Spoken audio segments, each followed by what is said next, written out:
আজকে যাদেরকে উপস্থিত করা হয়েছিল তাদেরকে গ্রেপ্তারের ব্যাপারে বিচারে সোপর্দ করার ব্যাপারে আইনশৃঙ্খলা রক্ষাকারী বাহিনী যেমন কাজ করেছেন, তেমনিভাবে বাংলাদেশের সার্বভৌমত্বের রক্ষক হিসাবে আমরা যাদেরকে মনে করি বাংলাদেশ সেনাবাহিনী, তারা এই আদালতের প্রক্রিয়াকে সাহায্য করেছেন।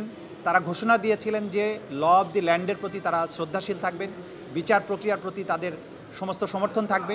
তারা সেই সমর্থন আমাদেরকে দিয়েছেন, আইনশৃঙ্খলা রক্ষাকারী বাহিনীকে দিয়েছেন। এই আসামিদেরকে গ্রেপ্তার করে আদালতে হাজির করার ব্যাপারে তারা সম্পূর্ণ সহযোগিতা করেছেন। এটা আইনশৃঙ্খলা রক্ষাকারী বাহিনীর মাধ্যমে আমরা জানতে পেরেছি।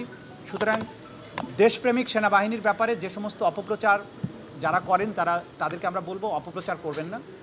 ল অফ দি ল্যান্ড এবং বিচার প্রক্রিয়া একটা রাষ্ট্রের সভ্যতার মাপকাঠি নির্ধারণ করে। একটা রাষ্ট্র কতটা ফাংশনাল আছে সেটা নির্ধারিত হয় সেই রাষ্ট্রের জুডিশিয়ারি কতটা স্মুথলি ফাংশন করে। সুতরাং রাষ্ট্রের বাহিনীগুলো আমাদের এই বিচার প্রক্রিয়াকে সমর্থন করা, তাকে স্মুথলি পরিচালনার ব্যাপারে যেটা করেছেন, এটা প্রসিকিউশনের পক্ষ থেকে আমরা সবাইকে যারা এই প্রক্রিয়াকে সাহায্য করছেন তাদের সবার প্রতি আমাদের কৃতজ্ঞতা জানাচ্ছি।